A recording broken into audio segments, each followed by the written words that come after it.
out 16, final day.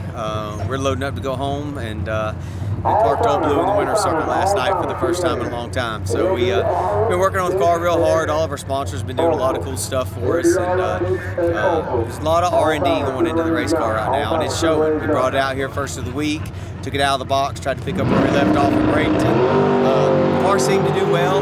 Looked real promising. We only do half-track shots till I need to save the motor and save parts, and we ended up going out there qualifying. If I remember, I think we qualified with a 66, which we felt like the car should do. Went 216, and we came back around and went a 63 at 216. So that was a good shot. Put us number two at the time, because Lyle went a 61.